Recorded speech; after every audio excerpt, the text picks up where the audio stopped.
Today we have the candidate standing for Northampton South, Kevin McKeever. He's standing for the Labour Party, and he'll now just say a little bit about himself, what he's standing for, and then your Vice President of the GE will ask you some questions, and then we'll open the floor to everyone else who may want to ask questions on that. Okay? So, Kevin? Sounds good. I'm going to sit on this table because I've been walking around all day. One thing that you do as a parliamentary candidate, so it could be very embarrassing moment if the table collapses because I have been eating junk food over the past few weeks. So I'm Kevin McKeever. I'm the Labour parliamentary candidate for Northampton South. I haven't held office before. So it is, if I win the general election on May the 7th, then it'll be my first time having elected office. I'm not a councillor or anything. And I came to Northamptonshire about 10 years ago with work. I used to work in the housing sector in East Northants. And I've lived here, I've loved here, I've lost here. But over the last 5 years, what I've seen is, under this current government, the impact of the cuts on our town. I've seen the impact on education. I've seen rising use of people using food banks, a crisis in our National Health Service, and I decided I wanted to do something about it. So I put my name forward to be the Labour candidate. We had a very hard-fought election contest within the Labour Party, and I was selected over 18 months ago. So the real core of why I'm standing is that I believe, despite everything that's happened in the past 5 years, I think our best days are ahead of us, not behind us. I think Northampton can be fairer. I think we can do better, and I think together we can change Northampton for good. And that's why I'm asking people to vote for me and the Labour Party on May the 7th. So that's me and why I'm here. And thank you for all coming along, and thank you for inviting me in as well. It's great to see you all. Right, thanks, Kevin. Okay, so Luke, the Vice President of GE, will now ask you some questions on behalf of the students and also of our principal, Pat. So, Lovely. Luke.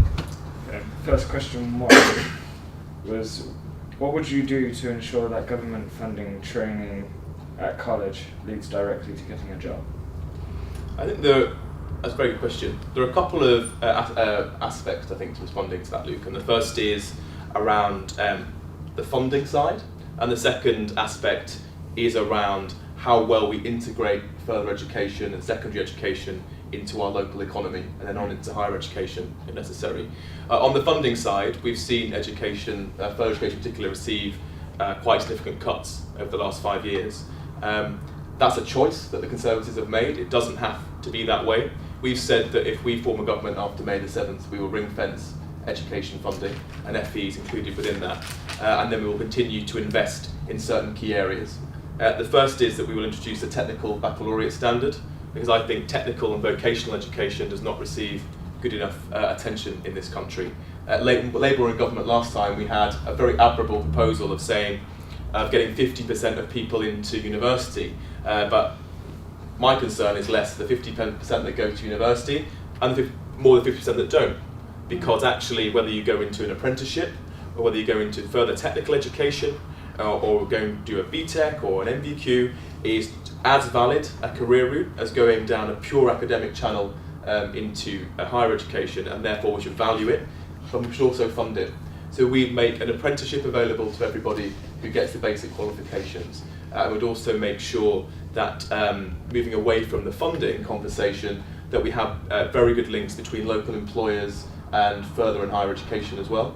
There's no point training for a skill that you want to acquire and training across the road from a great beauty technician or upstairs to be a very talented hairdresser if the jobs aren't available in the local area. So we'd also make sure that there are better links between further education, colleges like this doing a great job, and the local labour market, so you can all get jobs at the end of it.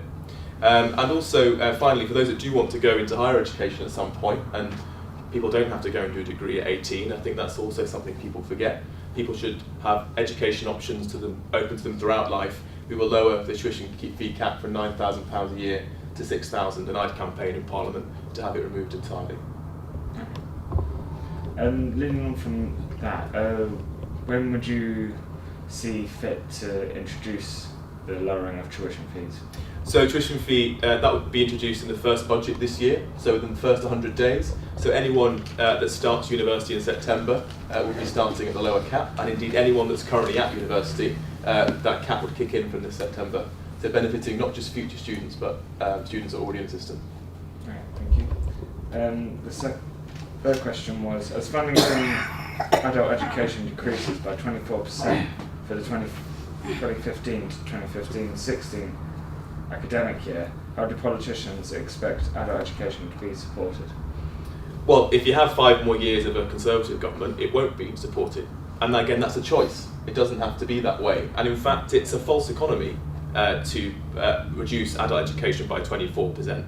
Because what adult education means is people learning the skills to get on in life and to fulfil their potential. And what I think the serious wrong direction this government's gone down is cutting without looking at the long-term consequence, both the social consequence and the economic consequence. You know, if you all don't learn English to a good standard, as you're currently doing here, then you wouldn't be able to access a job if you want one, or you might not be able to access public services in the way you deserve. You know, if you don't have access later in life to if you want to upgrade your qualifications or train again, then you might not be able to maximise how much you could earn otherwise. So actually cutting adult education is a false economy, and it's not a mistake we'd make. It's not a mistake we made when Labour was in government last. This building is a result of the last Labour government. Booth Lane campus is a result of the last Labour government. So investment in further education, including adult education, is a political choice, and politics matters. And this building, where you're sat now, is an example of when a right choice is made for Northampton, and that was made by a Labour government. The funding cuts you just talked about are an example of a bad choice for Northampton, and that's a choice made by the Conservatives. Okay, thank you. From the university tuition fees, how would you, as Labour, expect to support students coming out of debt and with the students loan and everything? How would you see to support them? The tuition fees have had a few unintended consequences, or at least consequential knock-on effect. The first is that now if somebody has done 3 years at the full £9,000 a year, which is certainly the case for most courses in the top 20 universities, say, then they're leaving with about £50,000 worth of debt when you take into account the tuition fees and the student loans to cover living costs. Now that means, first of all, that young people can't go on the housing ladder. It's not just because house prices have gone up that young people can't access the property market. It's because they're already saddled with a debt they have to clear before they can even think about saving for a deposit. So that's one of the many reasons, a very important reason why people are buying later. House prices are up, but also young people can't save because of tuition fees. And the third element is low pay. So a worryingly high number of graduates graduating with that debt are in jobs that did not require higher education as a basic skill level to get it. And that means, therefore, they're earning less to begin with. So we would increase the minimum wage for those working at that level, which does have an impact on graduates, because lots of graduates go into minimum wage jobs from up to £8 an hour by 2019. We would lower the tuition fee cap, so people will graduate with less debt, and we'd invest in the housing market so that the first-time buyer, people are able to access the first-time buyer market. So it's less about maybe debt relief, but more about tackling the cost of living that's stopping graduates getting on when they graduate with such a big load of debt. We would reduce that debt for current students and future students through the reduction in tuition fees, but we need to make sure work pays. We also need to make sure that people can access the housing market and a better funded jobs market. Thank you. Do you believe that over 18 should have to pay to go back into further education? No. Look, I'm very pretty clear on this. Same for higher education. My personal view is that your ability to learn should not be based on your ability to pay at any level in life. Whether you are leaving school at 18, whether you're going in to do the course you're doing now, whether you want to come back and do another course in later life, whether you want to go to university, I think education is a right, not a privilege, and it's one we need to fight to return that right to ordinary families in Northampton. Because you know what? Higher education and access to top flight jobs has never been more polarised. If you're born the son or daughter of a doctor or a lawyer today, you are 10 times more likely to enter that profession than someone that was born 20 years ago. It's harder to get ahead if you're from a working class background in this town than it has been since the 1930s. And we want to close that. And part of that is to do with access to education. Education is not something that stops at 16 or 18. It's something that needs to happen throughout your life. You know, many of you will go into the workplace, and some of you might often have kids, and that's education will not be closed to you then. You can come back when you're 30, 40, 50, probably 50, 60, 70, given we're all going to work and live longer. And that therefore should be as easy as possible. People should people should pay for education because nothing's free, but the fairest way for people to pay for it is via taxation based on people's earnings. So those that benefit financially from going into a job that pays well, pay for their education that way. But for those that go into jobs that maybe don't pay well but require a decent level of vocational or higher education, aren't penalised for the fact they've chosen a career path that, whilst not financially impressive, is nonetheless valuable to society. Okay, thank you very much. Cool. Thank you, Luke. Thank you. Does anyone have any questions they'd like to ask Kevin at all? Got a couple of questions. Yeah. What support will you put in place for young people wanting to get on the housing ladder? Okay, so there are a couple of things we do. The first and most important one, of course, is to make sure actually that people who don't want to get on the housing ladder are protected. Because we have a big obsession with buying homes in this country, and it should be a reality for those that want it. Like, I want to say something about that, but actually most people will spend the first 10 years of adult life, if not longer, living in private rented accommodation. Over 11,000 people in this country live in a private house. I mean, swathes of the streets behind us in the Mount are occupied by young people sharing a home with their friends, either they're at college or they're at university. And that's a sector which is relatively unregulated. 10% of those homes, of those 11,000, would fall below the government's decent home standards. So that means there will be homes with mould, dodgy locks, poor glazing. So actually my first priority is to look after those who are in the most precarious position, and that's not people looking to buy their own home, it's to make sure people have got a decent roof over their head to start with.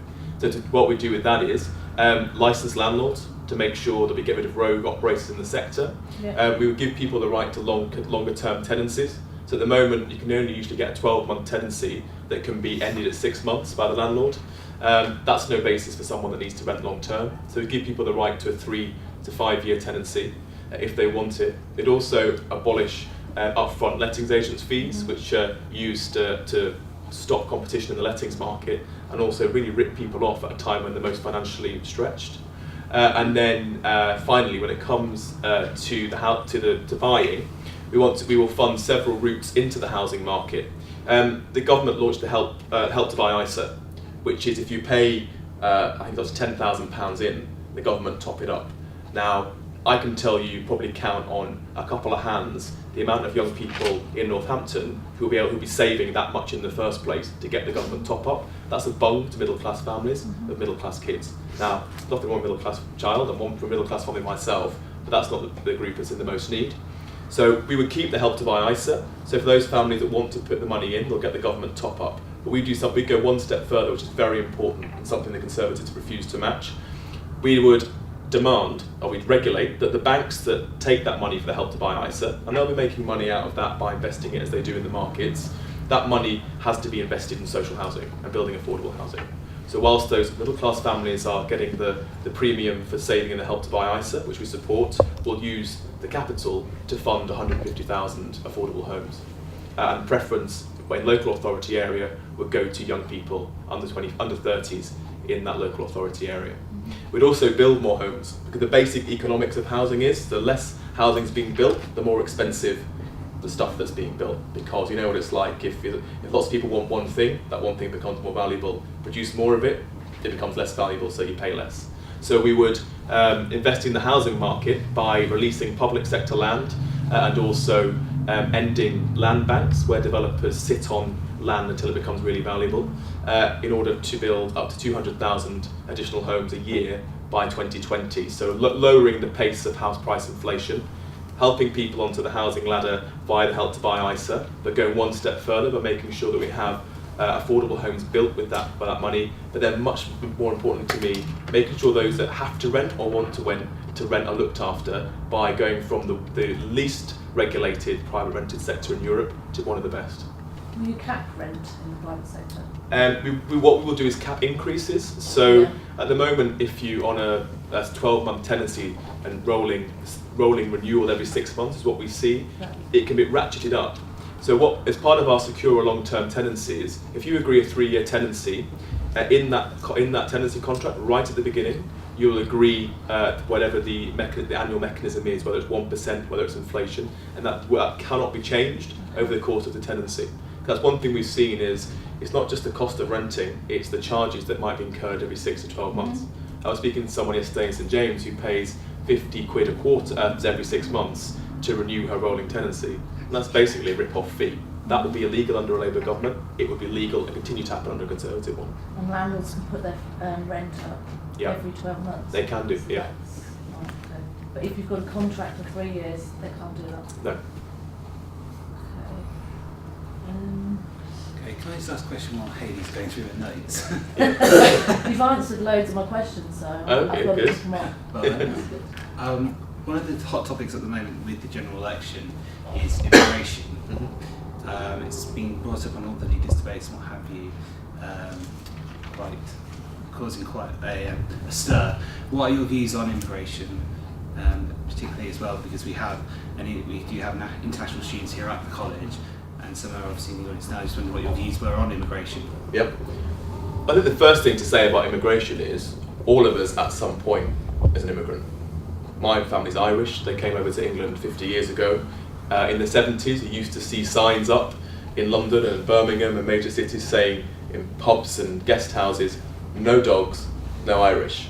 So when it comes to talking about immigration, we have to watch out for what the right wing in Britain have always done, which is divert attention from the real problems in this country, which is the gap between rich and poor is getting bigger, and turn us on each other, turn working people on working people.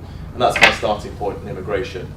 It's not the fault of a Polish guy making a sandwich at Moulton Park or a Filipino nurse at Northampton Hospital that we had a global financial crisis. Far from it. But UKIP and the other right-wing Tories, the other right-wing parties like the Conservatives, seek to pin that blame on ordinary working people. So immigration actually has been a proud part of our history.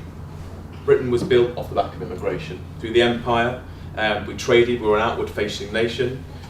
We were, after the Second World War, that migration went from Brits going out to the world coming the other way. And quite frankly, after 500 years of colonising other people's countries, it was about time some started to come the other way. They were more than entitled to. Many immigrants came in the 50s, 60s and 70s to do jobs that Britons didn't want to do. And that's always been part of our society, that we've had an open heart to immigrants, and especially to asylum seekers. But I understand there are concerns about immigration. So what we've said we'd do, we wouldn't respond to the right-wing press like the Daily Mail and right-wingers like UKIP and the BNP and significant elements of the Conservative Party by just rushing to have an arbitrary cap on immigration. That doesn't work and in fact damages the economy.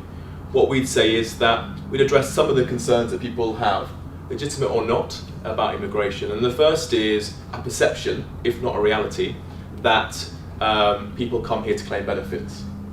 Now, I'm pretty sure nobody would cross a continent to come here to claim £67 a week job seekers allowance, but there is a concern that happens. So we said that under a Labour government, new arrivals in the UK would not be able to claim any benefits for up to 2 years, and that's mainly to deal with migration from inside the European Union.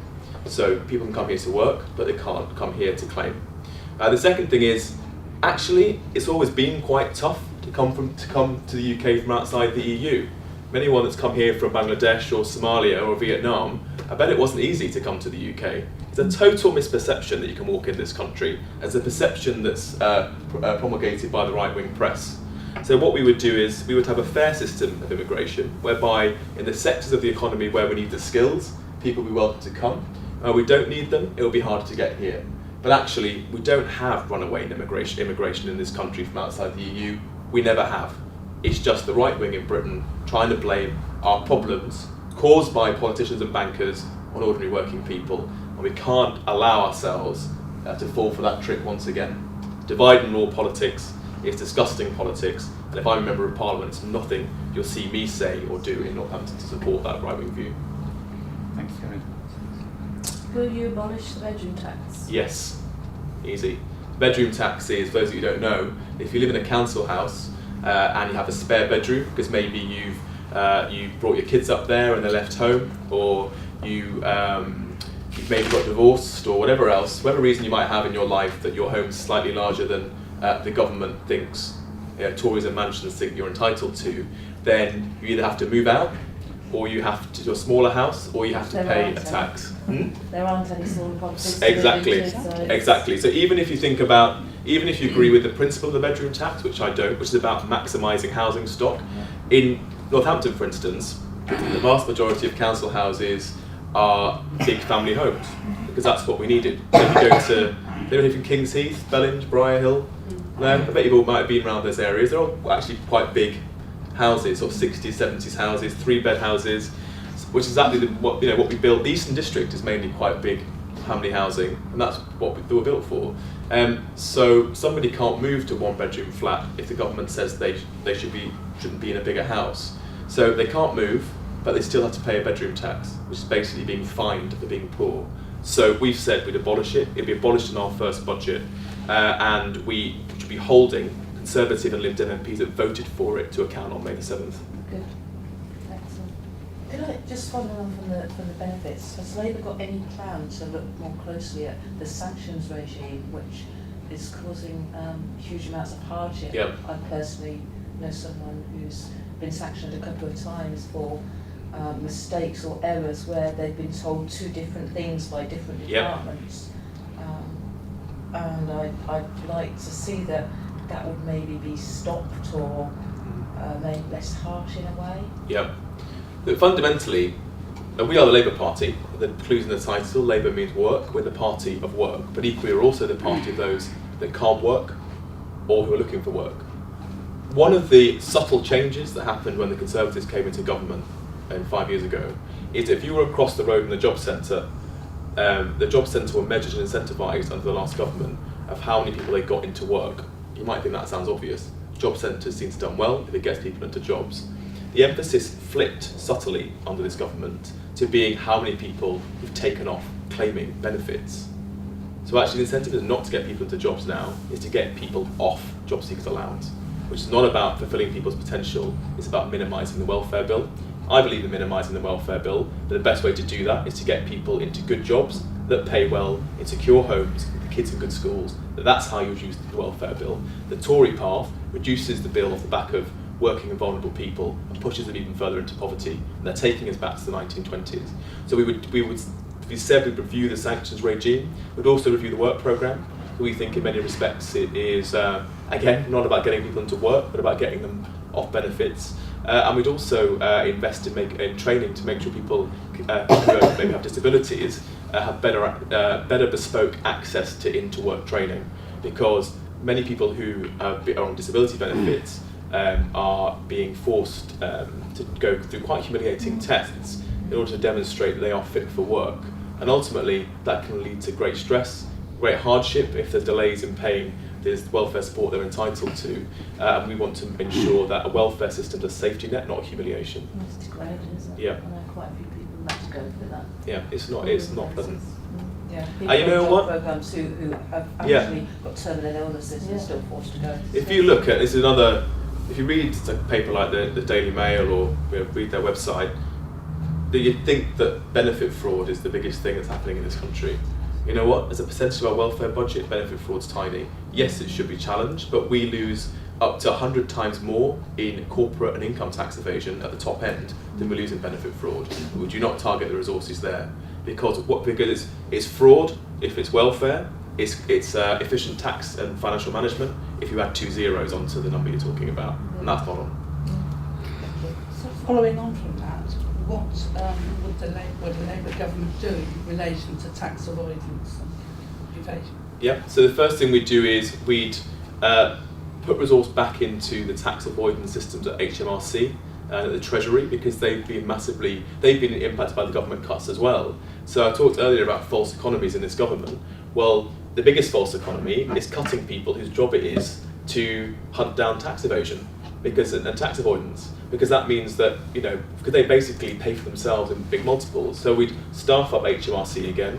We'd close what are current legal tax loopholes that are used for corporate tax avoidance, and also for things like selling expensive homes over £2 million, where they're often put into trusts or private vehicles, so they avoid paying tax on them. We close those loopholes.